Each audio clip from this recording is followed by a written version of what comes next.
مفتی و قاضی حضرت مولانا مفتی نظام الدین صاحب قاسمی دامت برکاتہم، محتمم الجامعہ مرکز العلوم۔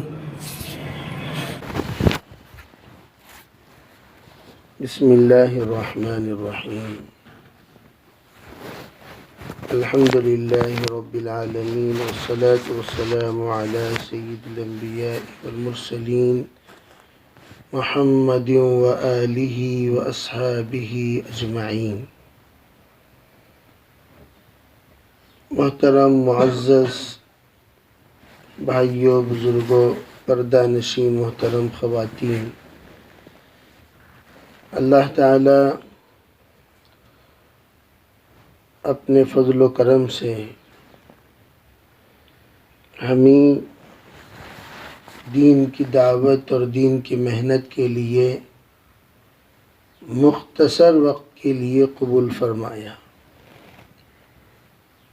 اندک اندک بہم شود بسیار، دانا دانا غلہ می شود۔ تھوڑے تھوڑے سے ہم شروع کرتے ہیں، پھر وہی قطرہ قطرہ سمندر بنتا ہے۔ اسی لیے ہمارے اسلاف یوں فرماتے ہیں، دین کے کام میں تھوڑا بھی بہت ہے، بہت بھی تھوڑا ہے۔ ہمیشہ یہ تصور ہمارے دماغوں میں ہونی چاہیے کہ چاہے مختصر وقت کے لیے ہم کیوں نہ نکلیں، وہ مختصر وقت حقیقت میں ہمارے لیے بہت بڑی چیز ہے، اور اس بڑی چیز پر اطمینان کرتے ہوئے نہیں بیٹھ جانا چاہیے کہ ہم نے بہت بڑا وقت لگا کر آیا، بلکہ یہ وقت بہت مختصر ہے۔ اس زندگی کے مقابلے میں جو زندگی اللہ نے ہمیں عطا فرمائی، اور اس زندگی کے مقابلے میں جو زندگی ہمیں موت کے بعد لمبی زندگی ملنے والی ہے۔ اسی لیے ہمارے بزرگ کہتے ہیں کہ جب بھی کوئی وقت لگا کر آئے تو ان اوقات کو بڑی شرمندگی کے ساتھ بتایا کرو۔ کسی نے پوچھا، بھائی آپ کا وقت کتنا لگا ہے؟ تو ہمارا جواب یہ نہیں ہونا چاہیے کہ ہمیں 3 دن لگائے ہیں، 10 دن لگائے ہیں، 1 چلہ لگائے ہیں۔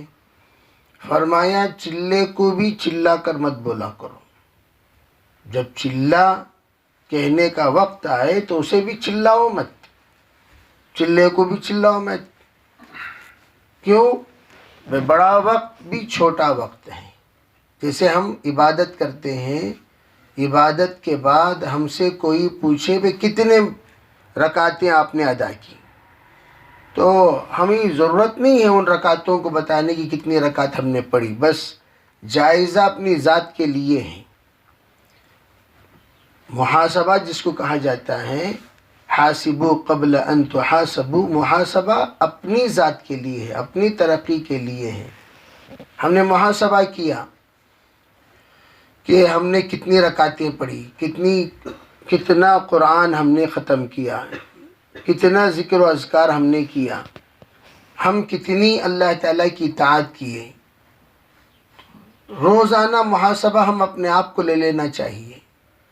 لینے کے بعد دوسرے دن کے لیے تیار ہو جانا چاہیے، بھئی اگلا دن ہمارا پچھلا دن سے بہتر رہے۔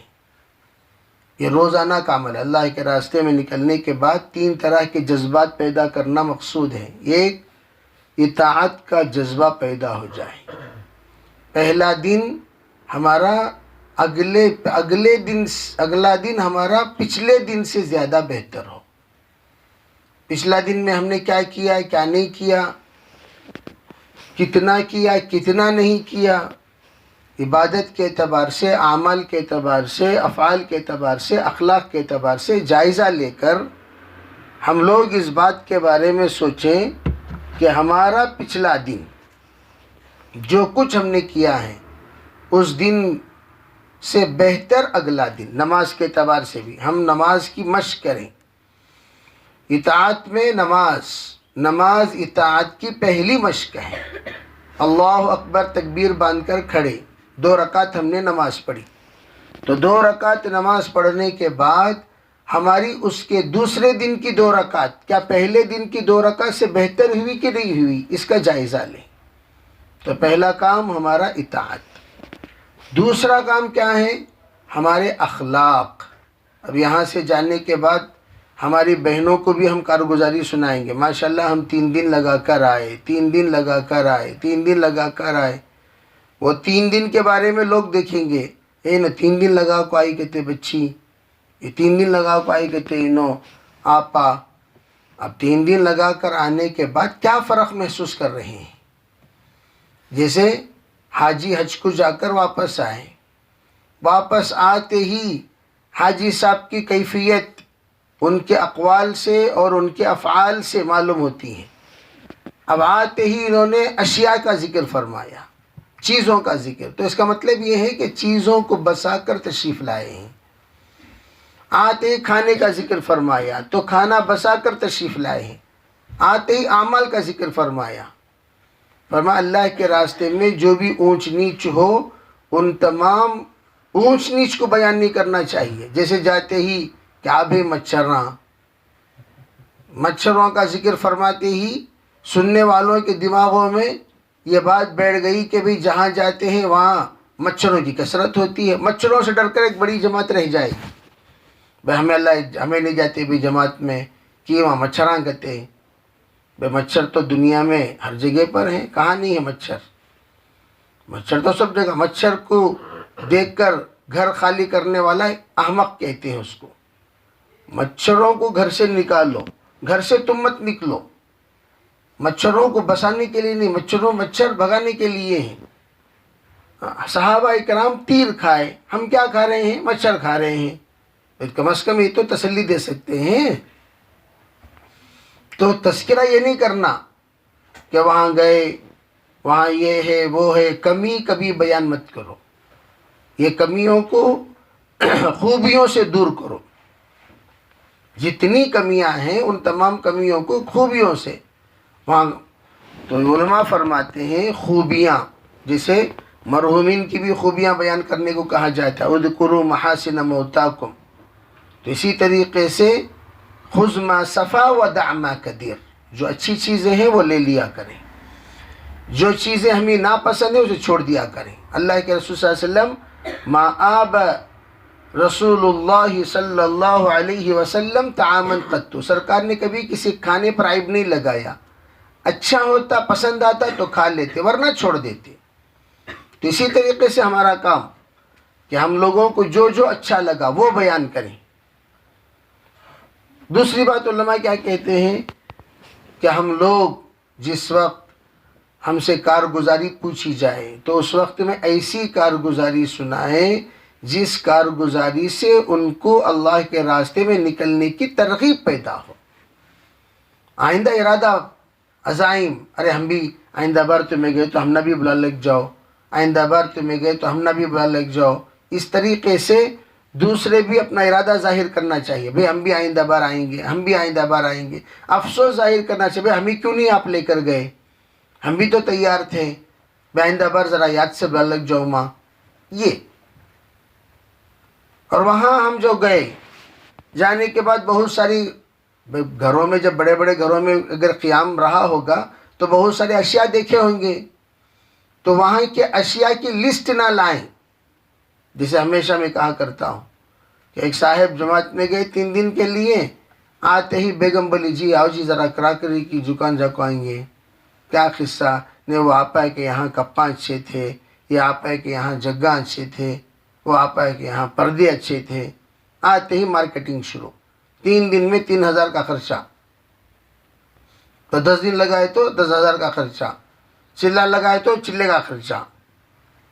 تو ہم لوگوں کو خرچہ لگانے کے لیے دعوت نہیں ہے، ہم سادگی سیکھنے کے لیے دعوت، خوبیوں کا لین دین۔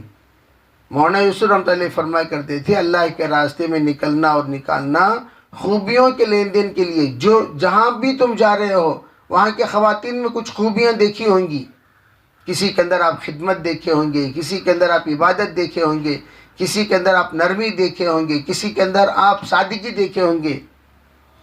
اسی لیے کہا جاتا ہے اللہ کے راستے میں جاتے وقت ایسے سادے سیدھے بن کر جاؤ تو سب یہ تصور کرے کہ ہم بھی اللہ کے راستے میں جا سکتے ہیں۔ اتنے زیورات پہن کر مت جاؤ تو لوگ یوں تصور کریں یہ تو مالداروں کا کام ہے،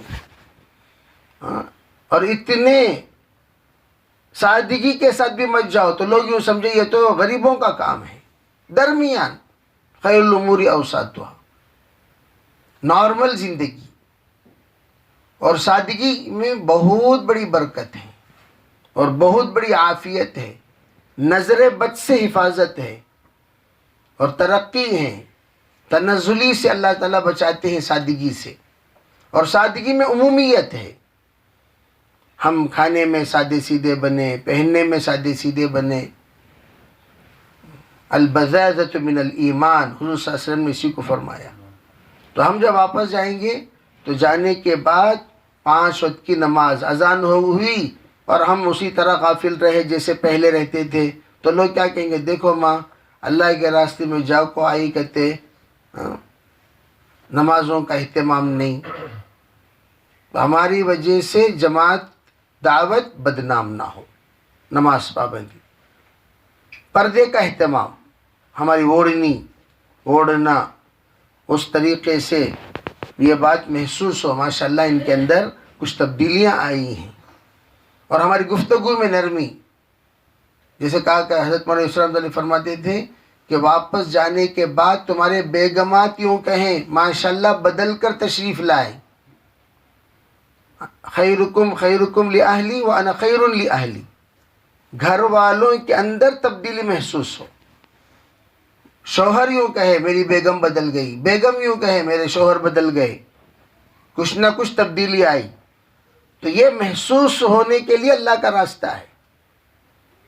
تو ہم واپس جانے کے بعد پابندی سے نماز، پابندی سے پردہ، پابندی سے گھر میں تعلیم، جیسے ماشاءاللہ آپ اللہ کے راستے میں تعلیم کیے، واپس جانے کے بعد پابندی سے گھر میں تعلیم، 5 منٹ صحیح بیٹھ کر تعلیم ناغا نہ ہو، ہرگز ہم سے تعلیم ناغا نہ ہو، اس بات کا خیال رکھیں۔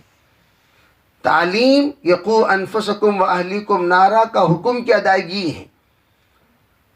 حضور نے فرمایا آگ سے بچاؤ، تو آگ سے بچانے کے لیے حضور کا کلام گھر میں پڑھا کرو، اللہ کا کلام گھر میں سنایا کرو۔ ہماری تمہاری بات کوئی نہیں سنتا، لیکن اللہ کی بات تو مسلمان سنتا ہے۔ تو ہم تعلیم پابندی کے ساتھ گھر میں مستورات خود تعلیم کریں۔ میاں بیوی ہیں تو میاں بیوی اپنے کمرے میں تعلیم کرو، اجتماعی ہے تو اجتماعی تمام خواتین جو بھی محرم ہیں ان کو جوڑو، گھر میں بٹھاؤ، اور گھر میں بٹھا کر تعلیم، جو محرم ہے وہ تعلیم کریں، نامحرم تک ہماری آواز نہ پہنچے۔ جیسے بعض اجتماعی گھروں میں نامحرم بھی ہوتے ہیں، ہماری خواتین کی آواز ان تک نہ پہنچے۔ ہاں مرد حضرات پڑھ لیں اس وقت تعلیم، مستورات ایسی مستورات نہ پڑھیں جن کے نام محرم اس مجلس میں موجود ہوں، تو اس کا خیال رکھیں۔ اسی لیے کہا گیا کہ تعلیم جس گھر میں ہو اس گھر میں ہر طرح کے خیر مقدر ہوتے ہیں، تعلیم جس گھر میں نہ ہو دھیرے دھیرے اس گھر میں خرافات پیدا ہوتے ہیں۔ تو تعلیم سے تبدیلی ہوتی ہے، تو پابندی سے گھر میں تعلیم ہو، اور مہمان نوازی کا جذبہ۔ اب ہمارا گھر دعوت کا ایک نمونہ بن جانا چاہیے۔ اللہ کے رسول صلی اللہ علیہ وسلم گھر کے اندر تشریف لائے اور آپ نے پردہ دیکھا، ایسا پردہ جس میں تصویریں تھیں۔ آپ نے ناراضگی کا اظہار فرمایا، گھر کے اندر داخل نہیں ہوئے، دہلیز پر کھڑے ہو گئے۔ آپ نے فرمایا لا تدخل الملائکۃ بیتا فیہ کلب والتصاویر، تصویروں کے گھروں میں فرشتے نہیں آتے، اور متقین بھی کے لیے یہ بالکل مناسب نہیں ہے اس گھر میں رہے کہ جس گھر میں فرشتے ہی نہ آتے ہو۔ تو ہم جاتے ہی دیکھیں کہ ہمارے گھر میں بعض مرتبہ شوکیس میں ہمارے تصویریں آ جاتی ہیں، انجانے میں چڑیوں کی تصویر آ گئی، پرندوں کی تصویر آ گئی، شیر کی تصویر آ گئی، وہ تو جاندار تصویریں ہیں، اور ان تصویروں سے فرشتوں کی آمد و رفت بند ہو جاتی ہے۔ اور جس گھر میں فرشتے نہ آئے اس گھر میں رحمتیں کیسی آئیں گی، برکتیں کیسی آئیں گی، عافیتیں کیسی آئیں گی؟ اور فرمایا گھر کے اندر کے جھگڑے ختم ہونے کے لیے سنتیں گھر میں پڑھا کریں، مرد حضرات بھی، عورتیں تو گھر ہی میں پڑھیں گی۔ سنتوں کا اہتمام، جس گھر میں سنت پڑھی جائے گھر میں، خصوصاً فجر کی، 3 فائدے ہوتے ہیں۔ پہلا فائدہ، گھر کے اندر کا جھگڑا ختم، میاں بیوی کے اندر انبنی چٹپٹی سب ختم ہو جاتی ہے۔ اور دوسری چیز کیا ہے؟ دین پر استقامت۔ تیسری چیز، رزق میں برکت۔ میاں بیوی کے درمیان الفت اور محبت، اطاعت اور انسیت، وحدانیت، دونوں کے درمیان اتحادی نسبت پیدا کرنے کے لیے 4 کام کیا کریں۔ نمبر 1، تہادو تحابو بینکم۔ حضرت تھانوی کہتے ہیں کہ بیویوں کا حق ہے کہ اپنے شوہر اپنے نفقات میں، نفقات کے علاوہ ان کی ذات کے لیے، ان کے اخراجات کے لیے کچھ نہ کچھ ہدیہ ماہانہ متعین کریں۔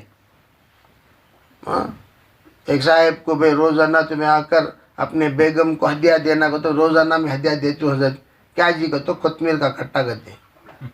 کوتمیر کا کٹا بھی دودھ کے پیکٹ ہدیہ کیا؟ وہ ہدیہ تھوڑی ہے۔ وہ ہدیہ کسے کہتے ہیں؟ جو ان کے لیے خاص ہو۔ کوتمیر کا کٹا خاص کیا کمرے میں جا کر رکھ لیتی؟ ارے وہ تو کچن روم کے اشیاء ہیں، وہ خاص نہیں ہوا کرتی۔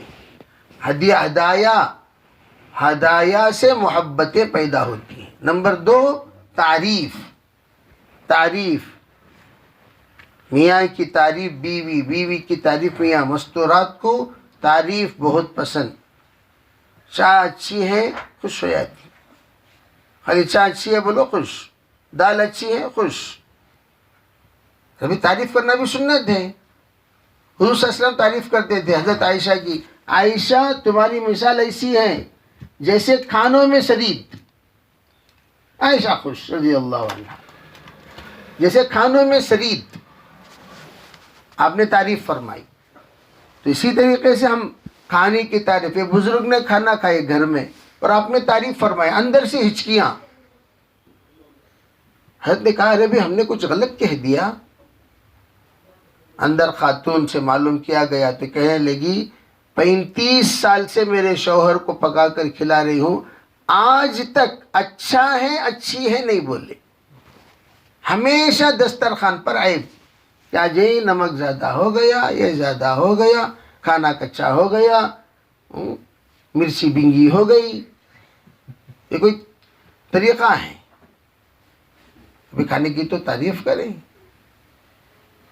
یہ اصول بتایا، تعریف سے اتحاد محبت پیدا ہوتی ہے۔ تیسری چیز فرمایا پیٹھ کے پیچھے دعا، الدعاء خلف ظہری، اس سے اتحاد محبت، ایسی محبتیں پیدا ہوں گی کب؟ اس وقت میں جس میں پیٹھ کے پیچھے دعائیں کریں ہر ایک کے لیے، ربنا هب لنا من ازواجنا وذریاتنا قرۃ اعین واجعلنا للمتقین اماما۔ علماء فرماتے ربنا آتنا فی الدنیا حسنہ میں جو جس نیت سے پڑھے گا، حضرت علی فرماتے 27 معنی ہیں ربنا آتنا فی الدنیا حسنہ۔ ماں باپ پڑھ رہے ہیں تو اس کے لیے حسنہ سے مراد نیک صالح اولاد، غیر شادی شدہ بچی پڑھ رہی ہے، حسنہ سے مراد نیک صالح شوہر، لڑکا پڑھ رہا ہے، حسنہ سے مراد نیک صالح بیوی، اور دلہا دلہن پڑھ رہے ہیں، حسنہ سے مراد نیک صالح اولاد۔ حسنہ سے مراد ہم اتحاد محبت دونوں کے درمیان۔ تو حسنہ اگر ان پڑھ پڑھ رہا ہے تو اللہ تعالیٰ تو علم دے دے، طالب علم پڑھ رہا ہے اللہ تعالیٰ تو فہم دے دے، غریب پڑھ رہا ہے اللہ تعالیٰ تو مجھے وسعت دے دے، تو جو بیمار پڑھ رہا ہے اللہ تو شفا دے دے۔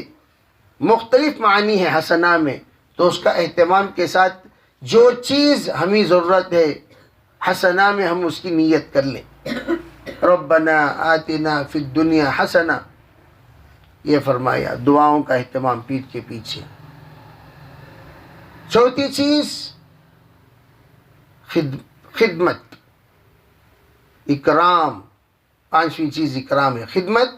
بھئی گھر آ رہے ہیں، گھر میں جو کام کر رہے ہیں اس کے ساتھ ہم ساتھ دیں، شوہر کا ساتھ دینا کیا ہوا؟ بھئی شوہر کے کام میں ہاتھ بٹانا اور پھر بیوی کے کام میں ہاتھ بٹانا، یہ خدمت آپس میں، خود کا کام خود کر لیں، دوسروں کا کام ہم بھی کر کر دینے والے بنے۔ اور ماشاءاللہ خواتین تو کھانا پکانا، ان کی خدمت، آدھی زندگی ان کی خدمت میں گزرتی ہے۔ خدمت سب سے بڑی عبادت، خدمت ایک ایسی عبادت ہے جس کا براہ راست اللہ سے نسبت ہے۔ خدمت سے خدا ملتا ہے، اسی لیے کہتے ہیں خدمت کا تعلق براہ راست اللہ سے نسبت ہے اس کا۔ اسی لیے علماء کہتے ہیں مستورات خدمت کے ذریعے سے اللہ کو پا لیتی ہیں۔ سب لوگ بیان کرنے والوں سے مصافحہ کریں گے، ذکر دعا کرنے والوں سے مصافحہ کریں گے، خدمت کرنے والوں سے کوئی مصافحہ نہیں کرتا، تو کیا کہا جاتا ہے؟ ارے خدمت کرنے والوں سے اللہ مصافحہ کرتا ہے۔ پکاتے سے کوئی مصافحہ کرتا ہے کیا؟ ہاتھ پورے کالے پیلے پڑے ہوئے ہیں، کیوں مصافحہ کریں گے لوگ؟ تو خدمت کرنے والوں سے کیا مصافحہ کرتے ہیں؟ لیکن اس بات کا تصور کے ساتھ ہم خدمت کریں، گھر کے اندر رہتے ہوئے اگر کوئی، جیسے حضور کی خدمت میں خاتون نے آ کر کہا حضور میں حج کو آنا چاہتی ہوں، آپ نے کہا محرم ہے؟ کہا نہیں۔ آپ نے کہا جاؤ گھر میں خوش دلی کے ساتھ خدمت کیا کرو، خدمت کرنے سے 70 صدیقین کا ثواب ملتا ہے، اور پھر ایک روایت میں میرے ساتھ حج کرنے کے برابر ثواب ملے گا۔ اور جو پانچویں چیز ہے وہ ہے اکرام، ایک دوسرے کا اکرام، give respect and take respect, عزت احترام اکرام کریں۔ اللہ تعالی ہمیں شریعہ کو عمل کی توفیق عطا فرمائیں، نیتیں کریں، ارادے فرمائیں۔ تو یہ تو بہرحال اعمال رہے جو کچھ ہم لوگوں کو کرنا ہے، اس کے ساتھ ساتھ نیتیں کریں کہ واپس جانے کے بعد پھر واپس آنے کی نیت، جو آنے کی نیت کرتے ہیں اللہ تعالیٰ ان کو لاتے ہیں۔ تو اس لیے اب جانے کے بعد آنے کی نیت کریں۔ اس لیے میں نے کل بھی بتایا تھا بات میں، جو کچھ ہماری امانت بچتی ہے اسے اگلے تشکیل کے لیے ایڈوانس کے طور پر جمع کر دیں، اگلی تشکیل کے لیے ایڈوانس کے طور پر، اور اس تشکیل کو اگلی تشکیل کا سبب بنائیں، تو انشاءاللہ اللہ تعالیٰ راستہ کھولتا رہے گا، راستہ بناتا رہے گا۔ اور اس کے ساتھ ہم لوگ اپنے نیکسٹ ہر ایک بہن اپنے ساتھ 2 کی نیت کریں۔ ہم یہاں سے جائیں گے، جانے کے بعد نیکسٹ ہر مہینہ ہمارے طرف سے کوئی نہ کوئی اللہ کے راستے میں جاتے رہیں۔ ہمارے طرف بھی ہم نہیں جا رہے ہیں، ہماری طرف سے تو جائیں۔ کیا مطلب؟ تشکیل کرو، تشکیل کا مزاج پیدا کرو۔ مستورات کے اندر تشکیل کا زبردست مزاج۔ آدم علیہ السلام کو اللہ نے منع کیا، وَلَا تَقْرَبَا هَذِهِ الشَّجَرَةَ فَتَكُونَ مِنَ الظَّالِمِينَ۔ فَأَزَلَّهُمَا الشَّيْطَانُ، شیطان نے حضرت حوا اور حضرت آدم دونوں کو پھسلا دیا کہ تم کھاؤ، خالدین میں سے ہو جاؤ گے، ہمیشہ ہمیشہ یہی رہ جاؤ گے۔ تو حضرت حوا نے بھی کہا جی کھا لیں گے، جی ہوگا۔ وہ جی نے جنت میں جینا حرام کر دیا، وہ ایک جی نے جنت میں جینا حرام کر دیا۔ تو اللہ تعالیٰ نے فَأَخْرَجَهُمَا، نکال دیا جنت سے اللہ تعالیٰ نے، چلو اب ضرورت نہیں تم لوگوں کی، یہاں تو مطیع اور فرما بردار رہتے ہیں۔ تو قاری ظہیر صاحب رحمۃ اللہ فرما کرتے تھے خواتین نے تو ہماری دائمی تشکیل کر دی بھائی دنیا میں اترنے کی، ہم جو کچھ ہیں ان کی بدولت ہیں کہ ہماری تشکیل انہوں نے دائمی کی۔ حوا کی بیٹیوں میں دائمی تشکیل کا جذبہ ہے، چنانچہ ہم نے دیکھا پالنپور میں جب حضرت مولانا آدم صاحب رحمۃ اللہ علیہ تشکیل کر رہے تھے علماء کرام کی جماعت کی سال کے لیے، اور وہ سب شادی شدہ لوگ تھے۔ کہاں مولانا؟ جی ان لوگوں کی تشکیل کرتے کرتے ہمارے چپل گھس گئے، کیا کریں؟ ارے یہ کرو، ان کے خواتین کو جوڑو، ہم خواتین سے کہیں گے کہ وہ تشکیل کریں۔ چنانچہ خواتین میں اجتماعات شروع ہوئے، تشکیلیں شروع ہوئی۔ جب تشکیل شروع ہوئی تو صرف 17 دن میں 70 علماء سال کے لیے تیار ہو گئے۔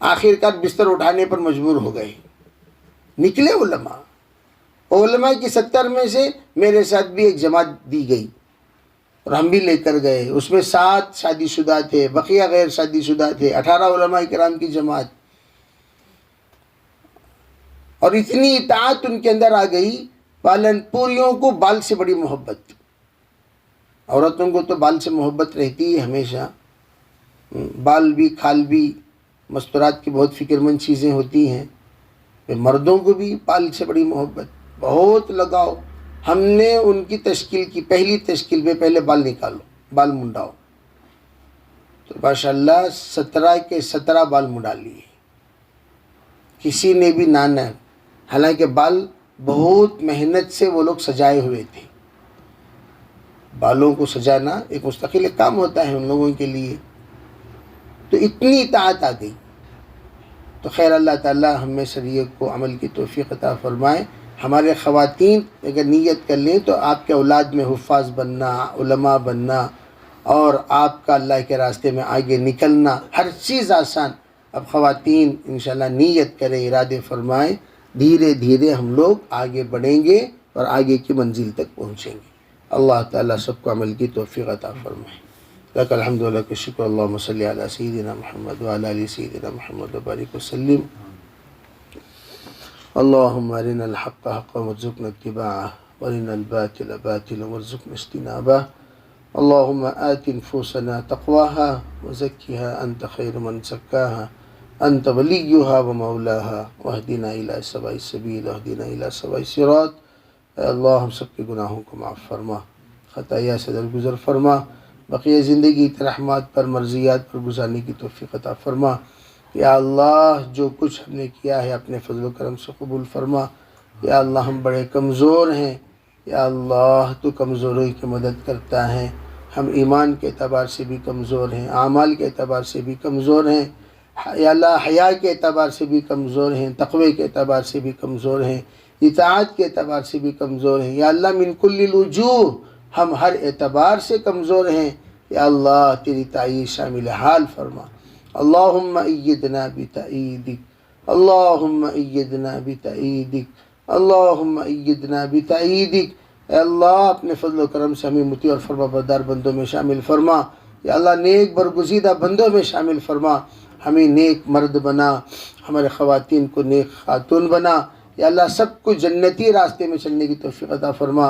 ہم سب کو یا اللہ خاندان کے لیے نمونہ بنا، مثالی جوڑا بنا، مثالی انسان بنا، مثالی مؤمن بنا، مثالی یا اللہ تیرا مطیع اور فرما بردار بندہ بنا. اپنے فضل سے ہمارے اندر اخلاص نصیب فرما، ریا سے سمعہ سے پوری پوری حفاظت فرما. یا اللہ بد کرداری سے بد نظری سے پوری پوری حفاظت فرما. یا اللہ ہمیں نیک انسان بنا. یا اللہ سب کو نیک بننے اور بنانے کی توفیق عطا فرما. یا اللہ دعوت میں استقامت نصیب فرما، دعوت میں صفات نصیب فرما. یا اللہ جس طرح ہمارے خواتین یا اللہ اپنے مردوں کے ساتھ تیرے راستے میں نکل کر بڑی قربانی کے ساتھ یا اللہ تشریف لائے ہیں، یا اللہ ان احباب کے گھر جانے کو قبول فرما کر یا اللہ ان کے اس نکلنے کی برکت سے پورے خاندان کی ہدایت کے فیصلے فرما. پورے خاندان ان کے ذریعے سے بدلے، پورے خاندان ان کے ذریعے سے تبدیل ہوں، ایسے فیصلے فرما. اے اللہ ہمیں ذریعہ بنا لے، ہمیں ذریعہ بنا لے، ہمیں ذریعے کے طور پر قبول فرما لے. اللہم اہدنا واہدی بنا وجعلنا سببا لمن اہتدی یا رب العالمین. یا اللہ انہوں نے تیرے راستے میں جتنی دعائیں کی ہیں، اپنے من کی بات تجھے بتائی ہیں، اپنے فضل سے ان کی دعاؤں کو قبول فرما. یا اللہ تمام تہجد کے دعاؤں کو، خلوت اور جلوت کی دعاؤں کو، اجتماعی انفرادی دعاؤں کو قبول فرما. یا اللہ جو بھی ہمارے سب کے جائز تمنائیں اور جائز ضروریات جو بھی ہمارے دلوں میں بسے ہوئے ہیں، ہم یا اللہ جس کے محتاج ہیں، اپنے فضل سے اپنے کرم سے تو ان تمام چیزوں کو جانتا ہے. یا اللہ ان تمام کو پورا فرما. جس میں عافیت ہے اس کے فیصلے فرما، جس میں عافیت ہے اس کے فیصلے فرما. تمام دنیاوی اخروی آفتوں سے حفاظت فرما. اپنے فضل سے اپنے کرم سے ہماری دعاؤں کو قبول فرما. ربنا تقبل منا ما كان صالحا وسهنا ما كان فاسدا برحمتك يا ارحم الراحمين.